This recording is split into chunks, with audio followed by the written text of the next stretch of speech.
బాలీవుడ్ లో ఎలా ఛాన్స్? బాలీవుడ్ లోకి ఎలా వెళ్ళారు? తమిళ్లో కూడా చేశారు కదా మీరు? తమిళ్ భాష రజనీకాంత్ సినిమా. ఇప్పుడు మా గురుగారు రాజు మాస్టర్ ఉండే, ఫైట్ మాస్టర్.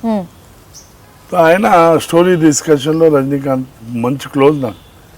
రజనీకాంత్కు చెప్పాడు, ఏమని సార్ అది క్యారెక్టర్ నర్సింగ్ యాదవ్ ఇరుకా సార్ హైదరాబాద్లో రొమ్మ పెరియ మ్యాన్ అది ఇది అంటే కొద్దిగా రికమెండ్ చేశాను. తో నన్ను పిలిచారు మద్రాస్. పిలిస్తే నేను వెళ్ళా. నేను రాజు మాస్టర్ అక్కడ ఉన్నాడంటే వాళ్ళ ఇంటికి వెళ్ళి ఇద్దరం కలిసి సురేష్ కృష్ణ డైరెక్టర్ వెళ్ళి వాళ్ళ ఆఫీస్లో కూర్చుంటే రజనీ సార్ ఫస్ట్ టైం నాకు సార్ ఇవ్వరు నర్సింగ్ అది ఓహో నర్సింగ్ నల్ల personality okay okay character fix అన్నాడు. ఆయన తర్వాత డైరెక్టర్ రఘువరన్ రైట్ హ్యాండ్ ఉంటాను నేను సినిమాలో. మంచిగా సోలో ఫైట్ నాది రజనీకాంత్ క్లైమాక్స్ కత్తితో ఫైట్ ఉండే ఆయనతోటి. అంటే స్టార్ట్ ను ఎండ్ ఉంది, ఎండ్లా ఆయన నన్ను తంతే కత్తి పైన తలిగి నాకు కూర్చుకుంటాడు. ఒక ఐడెంటిటీ మంచి క్యారెక్టర్. ఒక రజనీకాంత్ అప్పట్లో చావడము ఆయనతో ఫైట్ చేయడం అంటే గ్రేట్. తో అలా ఆయన పిలిచి ఇప్పించారు.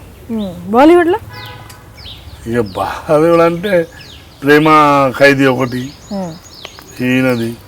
మళ్ళీ ఆ తర్వాత అది చేసా, ఏది మన బాబీ డల్ది తెలుగులో వచ్చింది అది కూడా. గులాబీ సినిమా అది హిందీలో బాబీ డల్ చేశాడు, దాంట్లో చేశా. ఆయన డైరెక్టర్ మంచోడు ఆయన కూడా చూశాడు ఇక్కడ చూసి చూసి పిలిచారు. తెలుగు నేను ఎందుకమ్మా దేవుడు ఒకటి నాకు గాడ్ గిఫ్ట్ అమ్మా ఇది. నా తల్లి నేను ఏ జన్మలో పుణ్యం చేశానో నా తల్లి లాంటి ఆమె కడుపులో పుట్టి నన్ను ప్రతి ఒక్కరు లైక్ చేస్తాడమ్మా. సీఎం కానీ ఎవరైనా కానీ.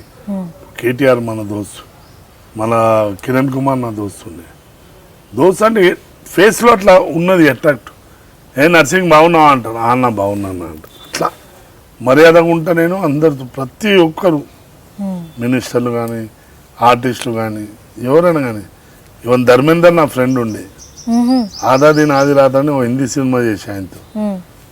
అట్లా ఇప్పుడు ఆమీర్ ఖాన్ గజనీ సినిమాలో చేశా, ఆమీర్ ఖాన్ది గజనీ. ఇట్లా అందరితో మంచిగా ఉంటా నేను, నాకు మంచి పేరు. భద్రం బీ కేర్ఫుల్ బ్రదరు, భర్తగా మారకు బ్యాచులరు, షాదీ మాటే వద్దు గురు, టింగ్ టింగ్ టింగ్ టింగ్ టింగ్ టింగ్ టింగ్. నేను మీ నర్సింగ్ యాదవ్ని. త్వరలోనే నా ఇంటర్వ్యూ ఐ డ్రీమ్లో వస్తుంది, తప్పక చూడాలి.